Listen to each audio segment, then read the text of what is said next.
Very good morning, friends. Once again, I welcome you all. Today, we are going to discuss very important topic of grammar. The name of the topic is tenses. As we all know, tenses are called the soul of English grammar. So, we are going to study one by one tense in this video. तर मित्रांनो, आपल्या सर्वांना माहिती आहे English ग्रामरमध्ये tenses हा topic अतिशय महत्त्वाचा आहे. त्याला सोल ऑफ इंग्लिश ग्रामर असंही म्हटलं जातं. प्रत्येक स्पर्धा परीक्षांमध्ये प्रत्येक प्रकारच्या परीक्षांमध्ये टेन्सेसवर वेगवेगळ्या प्रकारचे प्रश्न विचारले असतात किंवा इंग्लिश ग्रामर जर तुम्ही बघितलं, each and every topic of English grammar is depend on tenses. So it becomes necessary to study the tenses first. तर आपण आजच्या व्हिडिओमध्ये काळ, त्याचे मुख्य प्रकार, त्याचे उपप्रकार, त्याचे सूत्र, त्याचे उपयोग आणि त्याचे उदाहरण अशा प्रकारे काळांचा डिटेलमध्ये अभ्यास करणार आहोत. चला तर पहा, types of tenses. As you may know that there are three types of tenses. First is present tense, second is past tense and third is future tense. काळाचे मुख्य तीन प्रकार आहेत. पहिला आहे वर्तमान काळ, दुसरा आहे भूतकाळ आणि तिसरा आहे भविष्यकाळ. तर प्रत्येक काळाचे चार चार उपप्रकार पडलेले आहेत. जसं की प्रेझेंट टेन्सचे म्हणजे वर्तमान काळाचे simple present tense, present continuous tense, present perfect tense, present perfect continuous tense.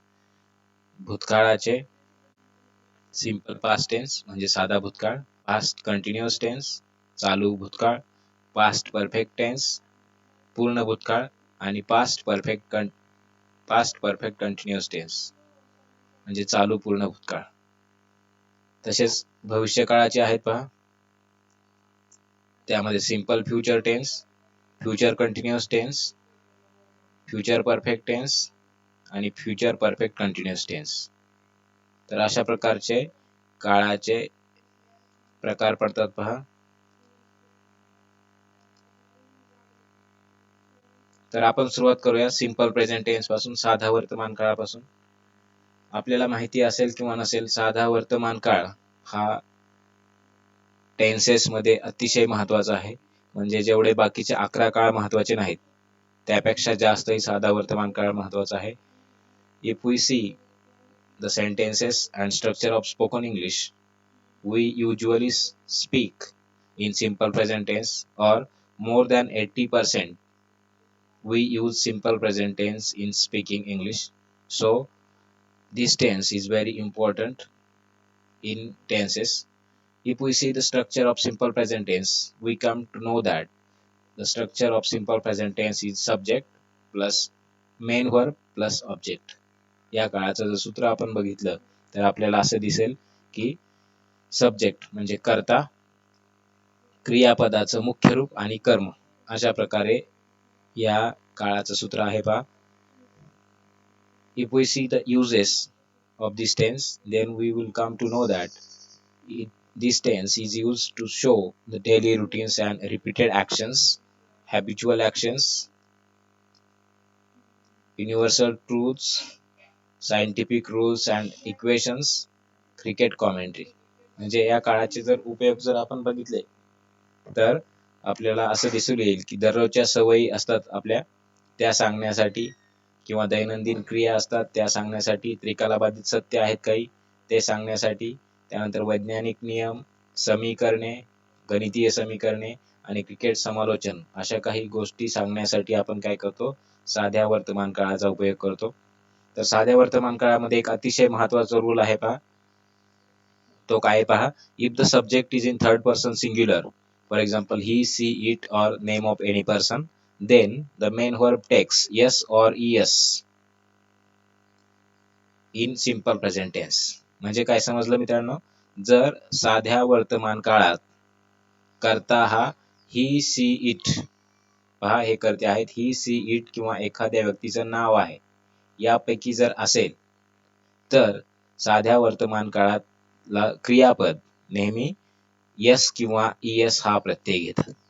तर उदाहरणं पुढे दिलेली आहेत. फक्त हा रूल अतिशय महत्त्वाचा आहे. प्रत्येक परीक्षेमध्ये, प्रत्येक स्पर्धा परीक्षामध्ये असू द्या किंवा तुमच्या वेगवेगळ्या परीक्षांमध्ये असू द्या, या रूलवर कन्फ्युजिंग क्वेश्चन्स विचारले जातात. येथे लक्षात, त्यामुळे हा रूल साध्या वर्तमान काळातला अतिशय महत्त्वाचा आहे, तो तुम्ही लक्षात ठेवा. मग त्याचबरोबर दररोजच्या सवयी असतील, दैनंदिन क्रिया असतील, त्रिकालाबाधित सत्य असतील, वैज्ञानिक नियम असतील किंवा गणितीय समीकरणे असतील, क्रिकेट समालोचन असतील, या गोष्टी जर तुम्ही सांगत असाल, या गोष्टींचं वर्णन जर तुम्ही करत असाल, तर तुम्हाला साधा वर्तमान काळ, that is called simple present tense, हा काळ वापरायचा आहे. पहा पुढच्या स्लाइडमध्ये मी एक्झाम्पल्स दिलेले आहेत. पहा, सी रन्स 3 किलोमीटर्स डेली. बरोबर, या वाक्यामध्ये सी हा कर्ता आहे, रन्स हा मुख्य क्रियापद आहे आणि 3 किलोमीटर्स हे काय कर्म आहे. आणि नेहमी लक्षात ठेवायचं, साध्या वर्तमान काळामध्ये डेली असेल किंवा रेग्युलरली असेल किंवा फ्रिक्वेंटली असेल किंवा युज्युअली असेल, अशा प्रकारची वेळ दर्शवणारी म्हणजे वारंवार घटना घडतायत अशा क्रिया दर्शवणारी काय वापरली जातात, ॲडव्हर्ब वापरली जातात. या ॲडव्हर्ब्स वरून आपल्या असं लक्षात येतं की ही जी सेंटेन्सेस आहेत, these sentences are in simple present tense. पहा, या वाक्यामध्ये she runs 3 kilometres daily. Daily हा जो शब्द आहे तो काय दर्शवतोय, एखादी क्रिया वारंवार घडती आहे, दररोज घडती आहे असं दर्शवतो आहे. त्यामुळे डेली ॲडव्हर्ब असेल, रेग्युलरली असेल, फ्रिक्वेंटली असेल, युज्युअली असेल, these adverbs shows the action which is repeating daily or day to day life. Okay, तर या वाक्यामध्ये सी करता आलेला आहे आणि रन हे क्रियापद आहे. रन या क्रियापदाला काय केलेलं आहे, यस प्रत्यय लागलेला आहे. जसं की आपण पाठीमाग रूल बघितला, जेव्हा करता हा तृतीय पुरुषी एकवचनी असेल, म्हणजे ही सी इट असेल, त्यावेळेस काय करतो आपण, क्रियापदाला यस किंवा येस प्रत्यय लावतो. तसं या वाक्यामध्ये लागलेलं आहे. पहा, दुसरं वाक्य आहे I regularly study English grammar, किंवा पुढचं वाक्य आहे द फ्लावर्स ब्लॉझम. हे काय आहे, त्रिकालाबाधित सत्य आहे. बरोबर, म्हणजे फुले उमलतात. त्यामुळे हे सुद्धा काय करतो आपण, साध्या वर्तमान काळात लिहितो. इथं द फ्लावर्स हा अनेकवचनी करता आहे, त्यामुळे इथं क्रियापदाला यस किंवा येस प्रत्यय लागलेला नाही. काय आलेले, क्रियापदाचं मुख्य रूप आलेलं आहे. The sun shines in the east and sets in the west. बरोबर, इथं द सन आहे थर्ड पर्सन सिंग्युलर, म्हणजे तृतीय पुरुषी एकवचनी करता असल्यामुळे इथं क्रियापदाला शाईन्स यस प्रत्यय आलेला आहे किंवा इथं क्रियापदाला यस प्रत्यय आलेला आहे. तर ह्या गोष्टी लक्षात घेणं अतिशय गरजेचं आहे. अशाच प्रकारचे सोपे पण कन्फ्युजिंग करणारे प्रश्न परीक्षेमध्ये विचारले जातात. पुढचं वाक्य आहे पहा, I meet my uncle frequently at his home. येथे लक्षात, इथं आय हा प्रथम पुरुषी करता असल्यामुळे मीटला यस किंवा येस प्रत्यय लागलेले नाही आणि फ्रिक्वेंटली हे वेळदर्शक ॲडव्हर्ब जे आहे, वेळदर्शक क्रियाविशेषण जे आहे ते याच्यामध्ये वापरलेलं आहे. If we add 2 into 2 we get 4. हे काय, गणितीय समीकरण आहे किंवा गणितीय समीकरण दर्शवणारं वाक्य आहे. If we add 2 into 2 we get 4. Next sentence आहे Virat hits the ball and gets boundary. जर तुम्ही क्रिकेट समालोचन ऐकत असाल, क्रिकेट कॉमेंट्री जर ऐकत असाल, अशा प्रकारची वाक्य तुम्हाला वारंवार ऐकायला भेटतात. पहा, विराट हिट्स द बॉल, इथं काय केलेलं आहे, क्रियापदाला यस प्रत्यय लागलेला आहे. इथं पण क्रियापदाला यस प्रत्यय लागलेला आहे. कशामुळे, because this subject is in third person singular. Then my wife usually listens the song of Lata Mangeshkar. इथं सुद्धा काय, हा जो करता आहे तृतीय पुरुषी एकवचनी आहे, त्याच्यामुळे इथं क्रियापदाला यस प्रत्यय लागलेला आहे. आणि नेहमी लक्षात ठेवायचं, साध्या वर्तमान काळात हे डेली असेल, रेग्युलरली असेल, फ्रिक्वेंटली असेल किंवा युज्युअली असेल, अशा प्रकारचे वेळ दर्शवणारी क्रियाविशेषणे वापरली जातात. जर परीक्षेमध्ये एखादं वाक्य आलं आणि suppose if you are asked identify the tense in the following sentence, आणि अशा प्रकारचं वाक्य आहे समजा, आणि त्या वाक्यामध्ये डेली नावाचा शब्द आहे, suppose you are unable to identify the types of tense, then with the help of this word, और अशा प्रकारच्या शब्दांच्या मदतीने तुम्ही काय करू शकता, तो काळाचा प्रकार ओळखू शकता. त्यामुळे अशा प्रकारचे जे ॲडव्हर्ब्स आहेत, डेली, रेग्युलरली, फ्रिक्वेंटली आणि युज्युअली, हे काय करा, वहीमध्ये नोट डाऊन करा, जेणेकरून परीक्षेमध्ये जर असे काही प्रश्न विचारले, काळाचा प्रकार ओळखा जर म्हटले, तर तुम्हाला आरामात तो काळाचा प्रकार ओळखता येईल. तर अशा प्रकारचे काही उदाहरण आहेत. तर या काळामध्ये त्याचे युजेस असतील, त्याचे सूत्र असेल, स्ट्रक्चर किंवा एक्झाम्पल्स असतील, अशा प्रकारे तुम्ही स्टडी करा. तुम्हाला परीक्षेमध्ये अशा प्रकारचे प्रश्न सोडवताना कुठेही अडचण येणार नाही. राईट. द नेक्स्ट टेन्स आहे प्रेझेंट कंटिन्युअस टेन्स, म्हणजे चालू वर्तमान काळ. पहा स्ट्रक्चर, त्याचं स्ट्रक्चर काय आहे पहा. सब्जेक्ट म्हणजे कर्ता.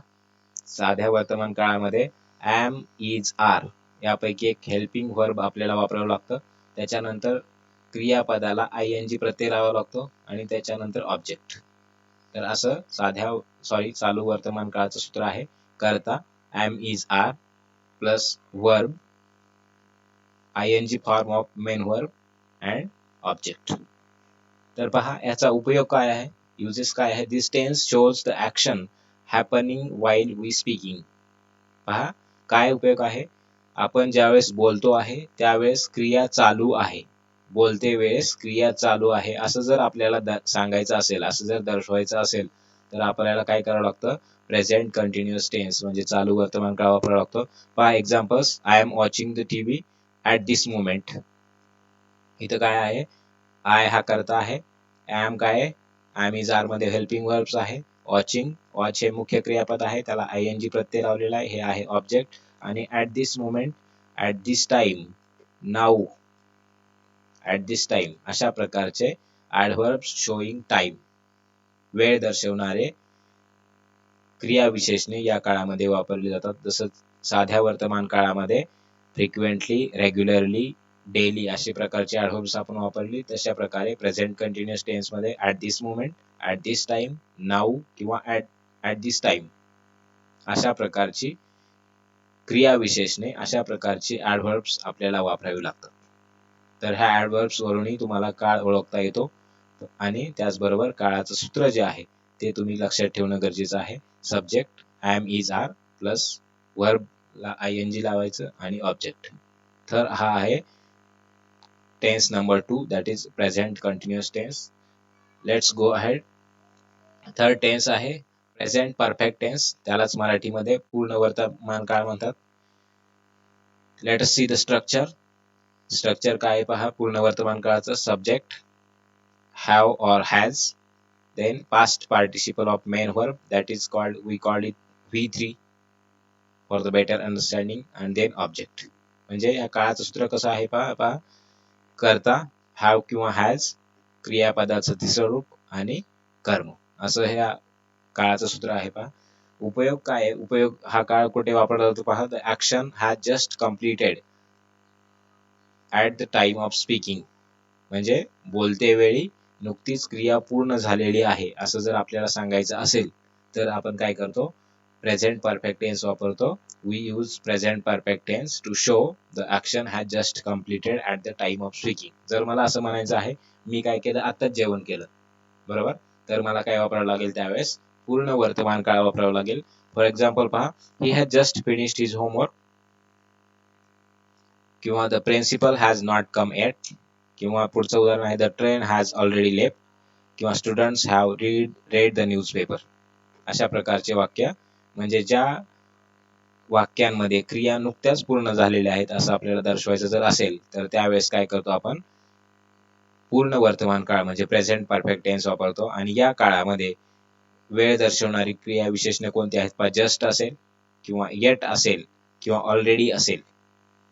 These adverbs showing time are used in present perfect tense. तर लक्षात ठेवा, जस्ट, येट किंवा ऑलरेडी अशा प्रकारची ऍडव्हर्ब्स या काळामध्ये वापरलेली असतात. आणि स्ट्रक्चर याचं काय आहे, subject plus have has plus past participle of main verb and object. Clear. चला तर पुढचा काळ पाहूया. पुढचा काळ आहे प्रेझेंट परफेक्ट कंटिन्युअस टेन्स. हा वर्तमान काळातला चौथा आणि शेवटचा आहे पहा. प्रेझेंट परफेक्ट कंटिन्युअस टेन्स म्हणजे चालू पूर्ण वर्तमान काळ. येते लक्षात. तर स्ट्रक्चर पहा, subject plus have has plus been plus I N G form of main verb and object. या काळाचं स्ट्रक्चर काय आहे, कर्ता हॅव किंवा हॅज, त्याच्यानंतर बीन हा शब्द ऍड करायचा आहे कारण हा क्रिया चालू आहे असा दर्शवणारा शब्द आहे बीन, आणि क्रियापदाला आयएनजी आणि ऑब्जेक्ट. तर उपयोग काय आहेत पहा. We use present perfect continuous tense to show the action has started in the past and still it is happening while speaking. म्हणजे भूतकाळात एखादी क्रिया सुरू झालेली आहे पण ती अद्याप चालू आहे असं जर आपल्याला दाखवायचं असेल, असं जर आपल्याला दर्शवायचं असेल तर काय करतो आपण, प्रेझेंट परफेक्ट कंटिन्युअस टेन्स म्हणजे चालू पूर्ण वर्तमान काळ वापरतो. पहा examples, I have been working in this company since 2015. Have been वापरलेला आहे आणि क्रियापदाला आयएनजी आहे आणि ऑब्जेक्ट, त्याच्यानंतर सिन्स असेल किंवा फॉर असेल. हे काय आहेत, एखादी क्रिया भूतकाळात सुरू झालेली आहे आणि ती अद्याप चालू आहे असं वेळ दर्शवणारी ही ऍडव्हर्ब्स आहेत किंवा त्याला आपण प्रिपोजिशन म्हणतो. अशा प्रकारे वाक्यामध्ये आलेले असतात पहा प्रिपोजिशन, सिन्स असेल, फॉर असेल. पहा दुसरं वाक्य आहे, दुसरं एक्झाम्पल आहे, he has been going to Pandharpur for the last 10 years किंवा she has been eating fruits for an hour. I have been waiting for you since 2 PM. तर अशा प्रकारचे एक्झाम्पल आहेत प्रेझेंट परफेक्ट कंटिन्युअस टेन्सचे. तर आतापर्यंत आपण काय पाहिलं पहा, पूर्ण वर्तमान काळ पाहिला, वर्तमान काळाचे 4 प्रकार पाहिले, साधा वर्तमान काळ, चालू वर्तमान काळ, पूर्ण वर्तमान काळ आणि चालू पूर्ण वर्तमान काळ.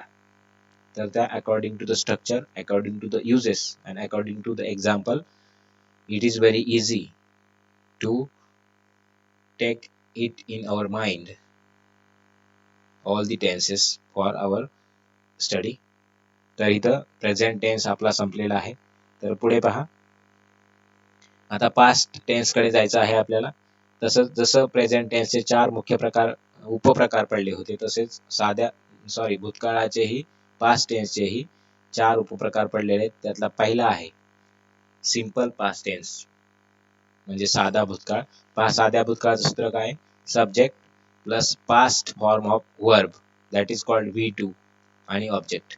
म्हणजे जर आपण V1, V2, V3 जर म्हटलं तर V1 म्हणजे मुख्य क्रियापद, V2 म्हणजे पास्ट फॉर्म म्हणजे भूतकाळी रूप आणि V3 म्हणजे त्याचं पास्ट पार्टिसिपल म्हणजे तिसरं रूप. तर आपल्याला साध्या भूतकाळामध्ये इथं काय करायचंय, कर्त्यानंतर past form of main verb म्हणजे क्रियापदाचं भूतकाळी रूप वापरायचं आहे आणि object. If we see the uses, we will come to know that this tense is used to show the action happened in the nearest past. म्हणजे नजीकच्या भूतकाळामध्ये एखादी घटना घडलेली आपल्याला जर सांगायची असेल तर आपण काय करतो, सिंपल पास्ट टेन्स वापरतो. Let us see the examples. He failed in exam. Here he is subject. Failed is past form of verb and in exam that is the remaining part of the sentence. तर कर्ता आहे, क्रियापदाचं दुसरं रूप आहे आणि उर्वरित भाग वाक्याचा आहे. ही प्रेपोजिशनल फ्रेज आहे. कधी कधी तर ऑब्जेक्ट येतं. पहा, in the last year I passed my graduation. इथं लास्ट इयर हे ऍडव्हर्ब आलेलं आहे, बरोबर. I passed my post graduation म्हणजे नजीकच्या भूतकाळामध्ये क्रिया घडलेली आहे असं या वाक्यातून दाखवलेलं आहे. It rained heavily with hailstorm yesterday किंवा we visited the zoo last week. They played volleyball last month. She tried hard but failed in the attempt. अशा प्रकारचे साध्या भूतकाळातले काही एक्झाम्पल मी दिलेले पहा. या काळामध्ये in simple present tense the adverbs like last year, yesterday, last week or last month are used. या काळामध्ये last year, yesterday, last week, last month असे पाठीमागचं वेळ दर्शवणारे ऍडव्हर्ब्स वापरलेले जातात पहा. हे तुम्हाला काळ ओळखण्यासाठी अतिशय महत्त्वाचे आहे. त्यामुळे ही जी ऍडव्हर्ब्स आहेत मी सांगतोय ती लक्षपूर्वक अभ्यासा आणि ती लक्षात ठेवा. तर हा होता सिंपल पास्ट टेन्स. पुढचा पहा, पास्ट कंटिन्युअस टेन्स आहे, चालू भूतकाळ. जसा चालू वर्तमान काळ होता तसा चालू भूतकाळ आहे. स्ट्रक्चर दोन्हीचं जवळजवळ सेम आहे, फक्त इथं चालू वर्तमान काळामध्ये आपण इज किंवा एम इज आर वापरायचो, तसंच चालू भूतकाळामध्ये इथं ऑज किंवा वेअर वापरायचं आहे. क्रियापदाला आयएनजी आहे, ऑब्जेक्ट आहे आणि इथं सुरुवात आपल्याला सब्जेक्टने करायची आहे. म्हणजे चालू वर्तमान काळ आणि चालू भूतकाळामध्ये त्याच्या सूत्रामध्ये एकच बदल आहे, तो म्हणजे चालू वर्तमान काळात आपण वापरतो एम इज आर आणि चालू भूतकाळात आपल्याला वापरायचं आहे ऑज किंवा वेअर. पहा उपयोग काय आहे चालू भूतकाळाचा. This tense is use to show the action was happening in the past. म्हणजे भूतकाळामध्ये एखादी क्रिया चालू होती असं जर आपल्याला सांगायचं असेल असं जर आपल्याला दर्शवायचं असेल तर आपल्याला काय वापरावं लागेल, पास्ट कंटिन्युअस टेन्स, चालू भूतकाळ वापरावं लागेल. एक्झाम्पल्स पहा, my cousins were travelling to Mahabaleshwar yesterday at this moment. म्हणजे काल या वेळेस काय होतं, ही घटना घडत होती. बरोबर, my cousins were travelling to Mahabaleshwar yesterday at this times, म्हणजे भूतकाळामध्ये ही क्रिया चालू होती असं मला सांगायचं आहे. त्यामुळे मी काय वापरलं इथं, चालू भूतकाळ म्हणजे पास्ट कंटिन्युअस टेन्स वापरला. My cousins, here is subject, were was किंवा वेअर. वेअर कशामुळे वापरलं, कारण माय कझिन्स हा अनेकवचनी सब्जेक्ट आहे, अनेकवचनी करता आहे, त्याच्यामुळे इथं वेअर वापरलं. Travelling, travel is the main verb, we have add ing to the main verb of that is travel to Mahabaleshwar. Mahabaleshwar is an object. Okay, तर my cousins were travelling to Mahabaleshwar yesterday at this moment. Yesterday at this moment किंवा last week at this moment अशा प्रकारचे ॲडव्हर्ब्स या काळामध्ये वापरलेले असतात. पहा, next example पहा, Raju was cutting his hair. किंवा next example, my mother was cooking the meal, Raghav was swimming. अशा प्रकारची चालू भूतकाळातली आपल्याला काही उदाहरणं सांगता येतील. पहा, नेक्स्ट टेन्स आहे पास्ट परफेक्ट टेन्स, म्हणजे भूतकाळातला हा कितवा आहे, तिसरा आहे, आणि एकूण 12 काळाचा जर आपण बघितलं तर this is number 7. Past perfect tense म्हणजे पूर्ण भूतकाळ. पहा इथं सूत्र पहा, subject plus had plus past participle of main verb that is called V3 and object. म्हणजे सूत्र आहे पहा, कर्ता, त्याच्यानंतर हॅड वापरायचं आहे, त्याच्यानंतर क्रियापदाचं स्वरूप आणि त्याच्यानंतर ऑब्जेक्ट म्हणजे कर्म. पहा युजेस, पहा उपयोग. This tense indicates the action had happened in the past. म्हणजे हा काळ कशासाठी वापरायचा आहे, भूतकाळातच एखादी क्रिया सुरू झालेली होती आणि ती भूतकाळातच संपली होती. बरोबर, भूतकाळातच सुरू होऊन भूतकाळातच क्रिया संपली होती असं जर आपल्याला दाखवायचं असेल तर त्यावेळेस आपल्याला काय वापरावं लागेल, पास्ट परफेक्ट टेन्स वापरावं लागेल. त्याचं सूत्र पहा, subject plus had plus past participle of main verb and object. C the examples. The thieves had looted the bank. The thieves subject आहे, हॅड वापरलेला आहे आपण, त्याच्यानंतर लूट हा मेन वर्ब आहे, त्याचं तिसरं रूप वापरलेलं आहे आणि ऑब्जेक्ट. किंवा नेक्स्ट एक्झाम्पल आहे, my father had gifted me a beautiful pen. Maya had achieved her goal. Next example is the farmers had cultivated their farm. किंवा नेक्स्ट एक्झाम्पल आहे, she had drunk the water.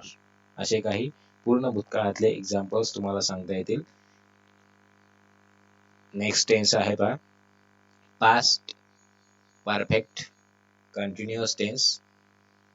Structure पहा त्याचं, subject plus had been plus ing to the main verb and object. म्हणजे कर्ता आहे, त्याच्यानंतर had bin, त्याच्यानंतर क्रियापदाला ing आणि ऑब्जेक्ट. पहा उपयोग काय आहे, the action had started in the past and going on in the past. एखादी क्रिया भूतकाळात सुरू झालेली होती आणि भूतकाळात चालू होती, म्हणजे ती संपलेली नव्हती असं आपल्याला दर्शवायचं आहे. त्यामुळे आपण काय केलं, हा काळ वापरलेला आहे किंवा हा काळ त्यामुळे वापरला जातो. पहा एक्झाम्पल्स पहा, he had been doing his BA in English.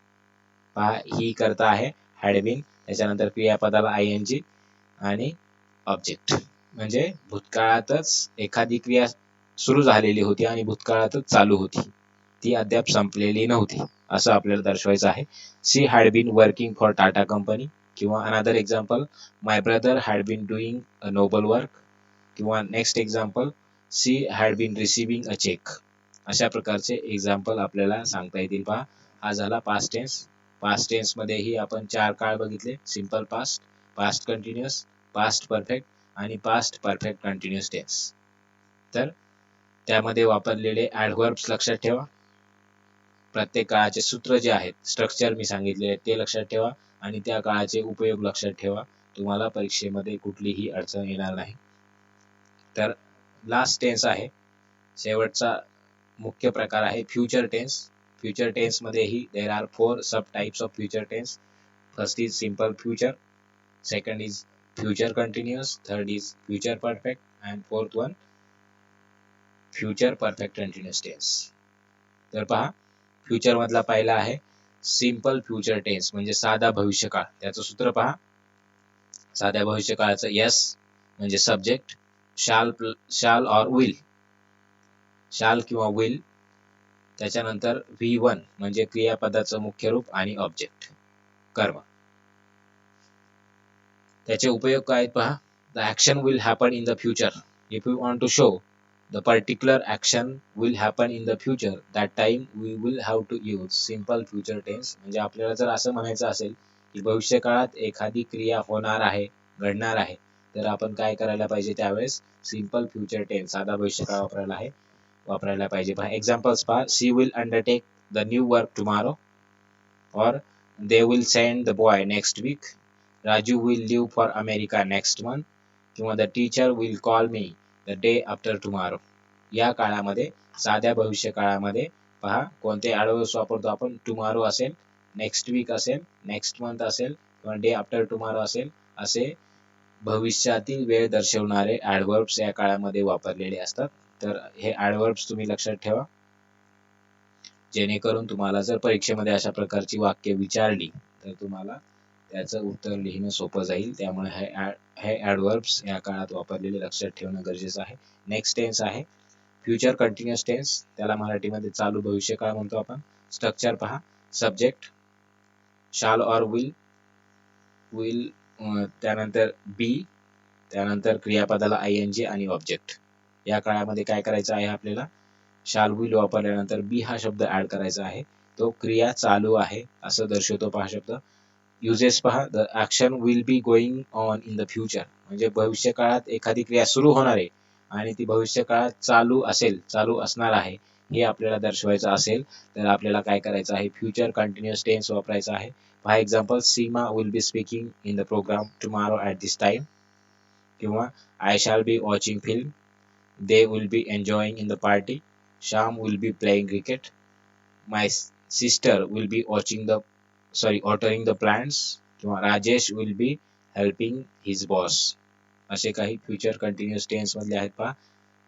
करता किंवा शॅल किंवा विल, त्यानंतर बी हा शब्द ऍड करायचा आहे, त्यानंतर क्रियापदाला ING आणि ऑब्जेक्ट. अशा प्रकारे फ्युचर कंटिन्युअस टेन्सचं स्ट्रक्चर आहे पहा. नेक्स्ट टेन्स आहे फ्युचर परफेक्ट टेन्स. त्याला पूर्ण भविष्यकाळ म्हणतो आपण.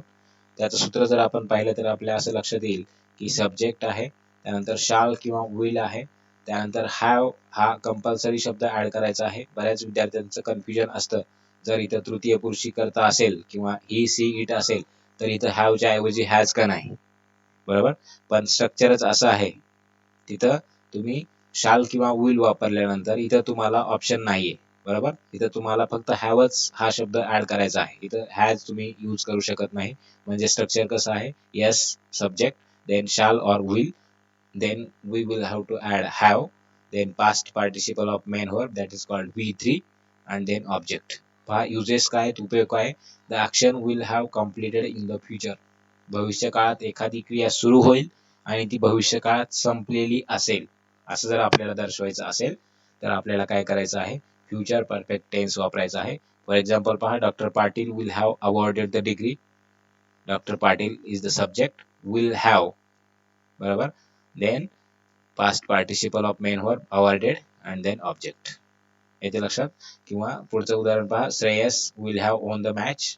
तसंच आहे. She will have finished cooking. Then I shall have bought a new car. किंवा we shall have reach the station. अशा प्रकारे फ्युचर परफेक्ट टेन्सचे काही एक्झाम्पल दिलेले आहेत, जेणेकरून तुम्ही हे काळ अभ्यासत असताना तुम्हाला काय होईल, ह्या उदाहरणांच्या सहाय्याने हे काळ समजून घेणं अतिशय सोपं होईल पहा. आणि लास्ट टेन्स आहे फ्युचर परफेक्ट कंटिन्युअस टेन्स. त्याला मराठीमध्ये आपण म्हणतो चालू पूर्ण भविष्यकाळ. See the structure. Subject, then shall or will, then have, then been, then ING to the main verb and then object. पहा हे थोडा मोठं स्ट्रक्चर आहे या काळाचं. काय करता शाल किंवा विल, त्यानंतर हॅव हा शब्द ऍड करायचा आहे, त्यानंतर बीन हा शब्द ऍड करायचा आहे, त्यानंतर क्रियापदाला ING लावायचा आहे आणि त्यानंतर ऑब्जेक्ट. पहा उपयोग काय आहे. या काळाचा उपयोग आणि चालू भविष्य काळाचा उपयोग जवळजवळ सारखाच आहे. येते लक्षात. The action will start in the future and will be going on in the future. जसं की भविष्य काळात बघितलं आपण, भविष्य काळातच एखादी क्रिया सुरू होणार आहे आणि ते भविष्य काळात सुरू राहणार आहे, ती संपलेली नसणार आहे. तसाच या काळाचा उपयोग आहे, भविष्य काळातच सुरू होऊन क्रिया चालू असेल असे दर्शवणे. Let us see the examples. She will have been bringing chocolates. पहा, सी त्यानंतर विल हॅव बीन, त्याच्यानंतर क्रियापदाला I N G and object. She will have been bringing chocolates. They will have been singing a song. Ishwar will have been playing a game. Workers will have been starting their work. We will have been finished learning. अशा प्रकारे future perfect continuous टेन्सची example आपल्याला सांगता येतील. तर अशा प्रकारे डिटेल्समध्ये आपल्याला टेन्सेसचा अभ्यास करता येतो. टेन्सेसचा अभ्यास करत असताना नेहमी काही गोष्टी लक्षात ठेवणं गरजेचं आहे. पहा, ज्यावेळेस साधे काळ असतात, ज्यावेळेस साध्या काळांचा आपण अभ्यास करत असतो, त्यावेळेस नेहमी क्रियापदाची मुख्य रूपं येतात, ही लक्षात ठेवायचं. ज्यावेळी आपण चालू काळ अभ्यासत असतो, त्यावेळेस चालू काळ अभ्यासत असताना नेहमी क्रियापदाला आयएनजी फॉर्म आपल्याला वापरावं लागतं. आणि ज्यावेळेस आपण पूर्ण काळांचा अभ्यास करत असतो, त्यावेळेस आपल्याला नेहमी काय करावं लागतं, क्रियापदाची तिसरी रूपं वापरावी लागतात. तर ह्या साध्या साध्या गोष्टी आहेत, लक्षात ठेवायचं. ज्यावेळेस चालू वर्तमान काळ असतो, त्यावेळेस हेल्पिंग वर्ब जे आहेत ते ॲम इज आर वापरायचे असतात. ज्यावेळेस चालू भूतकाळ असतो, त्यावेळेस वॉज वेअर वापरायचे असतात. आणि चालू भविष्यकाळ असतो, त्यावेळेस शाल बी किंवा विल बी असतं. ज्यावेळेस आपण पूर्ण वर्तमान काळ वापरतो, त्यावेळी आपल्याला हॅव किंवा हॅज ही हेल्पिंग वर्ब्स असतात. पूर्ण भूतकाळामध्ये हॅड हे हेल्पिंग वर्ब असतं आणि पूर्ण भविष्यकाळामध्ये शाल हॅव किंवा विल हॅव अशी हेल्पिंग वर्ब्स आपल्याला वापरायची असतात.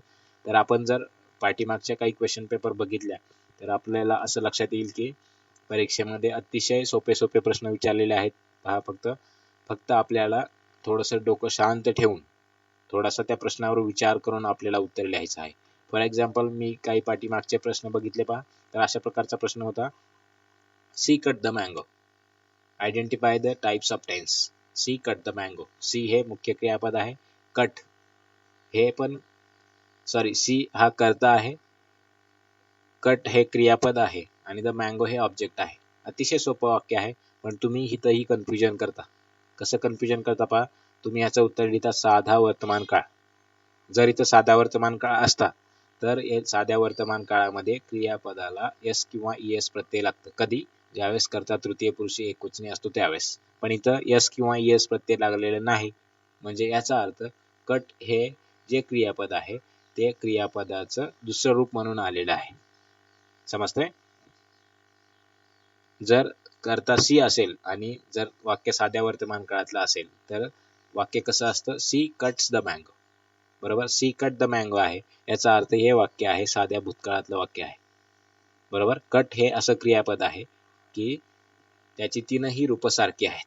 त्याच्यामुळे अशी काही क्रियापदही तुम्हाला अभ्यासणं गरजेचं आहे ज्याची तीनही रूपं सारखी आहेत किंवा ज्याची तीनही रूपं वेगवेगळी आहेत, किंवा काही क्रियापदांना फक्त ईडी प्रत्यय लागून त्याचं दुसरं किंवा तिसरं रूप होत असतं. तर तुम्हाला टेन्सेसचा अभ्यास करत असताना प्रत्येक टेन्स स्ट्रक्चर माहिती पाहिजे, त्याचे युजेस माहिती पाहिजे, त्याचे एक्झाम्पल्स माहिती पाहिजे, त्याच्यामध्ये वापरली जाणारी क्रियाविशेषणे ॲडव्हर्ब्स कोणती आहेत ती माहिती पाहिजे. जर एवढं सगळं तुम्हाला माहिती असेल, तर तुम्हाला परीक्षेमध्ये अशा प्रकारचे प्रश्न सोडवत असताना कुठलीही अडचण येणार नाही. तर अशा प्रकारे आपण आजच्या व्हिडिओमध्ये टेन्सेस पाहिले. जर कुणाला काही अडचणी असतील हा व्हिडिओ पाहिल्यानंतर, तर कॉमेंट बॉक्समध्ये मला प्रश्न विचारा, मी त्यांची उत्तरं देईल. व्हिडिओला लाईक करा, शेअर करा, चॅनलला सबस्क्राईब करा. Thank you very much.